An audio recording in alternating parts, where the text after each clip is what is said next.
Recently, I've been trying different energy drinks as my pre-workout before the gym.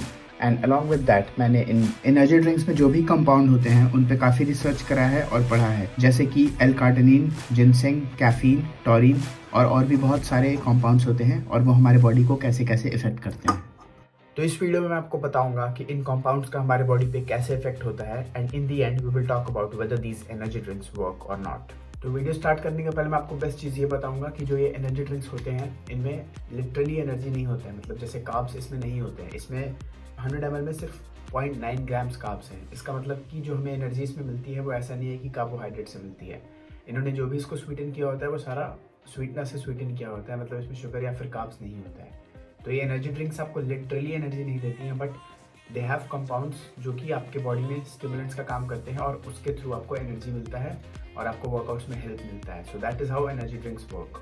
तो सबसे पहले हम बात करते हैं कैफीन की, as it is the most common ingredient. और आपको पता ही होगा कैफीन के बारे में कि वो एक स्टिमुलेंट का काम करता है। It makes us more alert, हमारी स्लीपीनेस ये सबको दूर करता है और हमें कॉन्सेंट्रेट करने में हेल्प करता है। तो एक जो कैन होता है दैट इज ये 500 ml का कैन है। इसमें होता है 150 मिलीग्राम्स कैफीन। तो वो एक कोई बहुत ज़्यादा अमाउंट भी नहीं है, क्योंकि डेली का जो कैफीन का रिकमेंडेड डोज होता है वो 300-400 मिलीग्राम के आसपास होता है। और अगर आप कोई नॉर्मल प्री वर्कआउट भी लेंगे तो उसमें भी अबाउट 200 to 300 मिलीग्राम्स कैफीन हमें मिलता है। तो इसमें जो 150 मिलीग्राम कैफीन है that is a decent amount. वो बहुत ज़्यादा भी नहीं है, बहुत कम भी नहीं है, and it is a safe amount.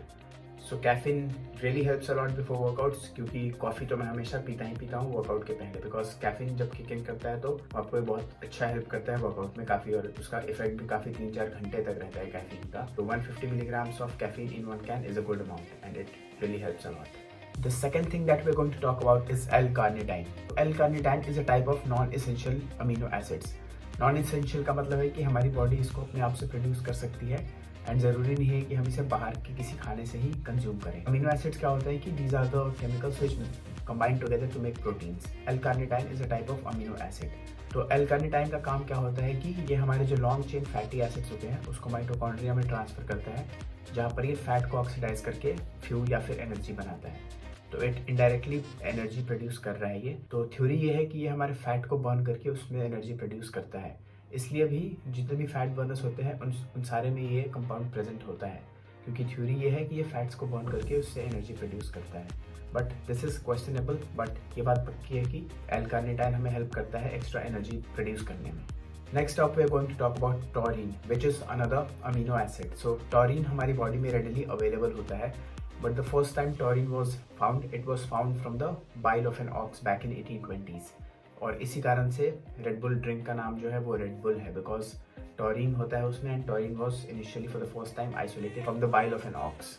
But these days taurine हमारे ये भी फाउंड हुआ है कि टॉरिन हमारे बॉडी में भी पहले से प्रेजेंट होता है और टॉरिन इजीली लैबोरेटरीज में भी बनाया जाता है। तो टॉरिन का जो इफेक्ट होता है हमारी बॉडी पे, उसके रिगार्डिंग जो रिसर्च है वो उतना ज़्यादा क्लियर नहीं है। जैसे कि कैफीन वगैरह को लेकर रिसर्च काफ़ी ज़्यादा क्लियर है that it helps us, but taurine के केस में इतना ज़्यादा क्लियर नहीं है, क्योंकि किसी रिसर्च के अकॉर्डिंग जो टॉरिन इनटेक होता है वो हमारे VO2 मैक्स, फैट ऑक्सीडेशन, ऐसी चीज़ों को बढ़ाता है, but according to some researches it does not do that. और एक और जो चीज़ मैंने पढ़ा कि वो हमारे मेटाबॉलिज्म में थोड़ा चेंज लाता है, जिसके कारण ऐसा होता है कि जो हमें एनर्जी ड्रिंक पीने के बाद जो भी बाकी चीज़ों से हमें एनर्जी या फिर वो सब मिलती है उसके क्रैश को टॉरिन कम कर देता है, मतलब एनर्जी स्पाइक जो होता है उसके क्रैश को कम कर देता है। तो फिर वो एनर्जी का हमारे बॉडी पे इफेक्ट ज़्यादा देर तक रहता है, जो भी हम एनर्जी ड्रिंक वगैरह लेते हैं उसका। तो ये मैंने एक वेबसाइट पे देखा था अबाउट टॉरिन। ऐसा ही एक और कंपाउंड है जो कि कैफीन का जो हमारे बॉडी पे इफेक्ट होता है उसका जब क्रैश होता है कैफीन के कारण जो हमारे बॉडी में एनर्जी रहता है, तो उसको काउंटर करने में जो कंपाउंड हेल्प करता है उसका नाम है theanine. So theanine is also an amino acid, और जितने भी वर्कआउट्स में कैफीन होता है यूजुअली उसके साथ साथ उनमें थियानिन भी इंक्लूडेड होता है, क्योंकि थियानिन जो है वो कैफीन के बैड इफेक्ट्स को काउंटर करता है। जैसे कि हमें कॉफ़ी पीने के बाद जो 3-4 घंटे बाद जब कैफीन का इफेक्ट हमारे बॉडी पे से ख़त्म होता है तो उसके कारण जो हमारे बॉडी में एनर्जी क्रैश होता है, थियानिन हमें उसको अवॉइड करने में हेल्प करता है। और थियानिन उसके अलावा भी हमारे ब्रेन में बहुत सारे हैप्पी हार्मोन्स जैसे सेरोटोनिन और गाबा ये सब रिलीज करता है, तो जिसके कारण we feel more calm and relaxed. Apart from these amino acids, the only vitamin that is present in can of Monster energy drink is the vitamin B. So vitamin B हमारे body के लिए बहुत ज़्यादा vital होता है, क्योंकि ये हमें हेल्प करता है सेलुलर मेटाबॉलिज्म में, प्रोटीन सिंथेसिस में और हमारे ब्रेन फंक्शनिंग में। The 3 types of vitamin B that it contains are vitamin B3, vitamin B6 and vitamin B12.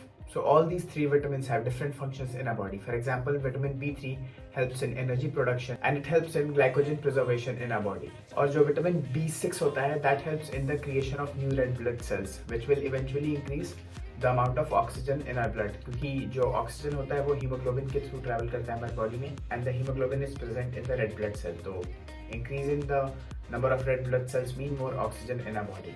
According to some researchers, B6 जो है विटामिन B6 वो हमारे मसल वैस्कुलैरिटी में भी हेल्प करता है.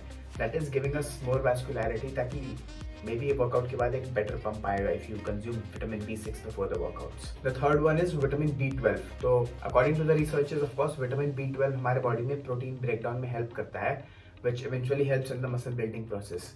तो इसी कारण से जो विटामिन B12 है वो BCAAs में भी इंक्लूडेड होता है. BCAAs are branch chain amino acids, जो कि अमीनो एसिड्स के ही टाइप होते हैं. 3 इसेंशियल अमीनो एसिड्स होते हैं BCAA. तो उनके साथ भी अगर आप कोई BCAA सप्लीमेंट्स लोगे तो उनके साथ भी यूजुअली विटामिन B12 आपको मिलता है, because it helps in breaking down these amino acids and eventually it helps in building more muscle mass. So to sum everything up, these energy drinks have the compounds जो कि आपको एक अच्छे workout में help कर सकते हैं. And बाकी कुछ करे ना करे, specially caffeine helps you a lot and the vitamin B12 specially, these help you a lot. और पर्सनली अगर आप मुझसे पूछो तो चाहे वो प्लेसिबो इफेक्ट हो या फिर जो भी कुछ हो, जब से मैं ये एनर्जी ड्रिंक्स ले रहा हूँ I have been feeling better during the workouts और मेरा वर्कआउट्स बेटर जा रहा है. मैं कुछ एक हफ्ते से डेली वर्कआउट के पहले ले रहा हूँ एनर्जी ड्रिंक्स और मेरे वर्कआउट्स बेटर जा रहे हैं. So that was the conclusion about the whole video. I hope you enjoyed the video and like the information. See you in the next video.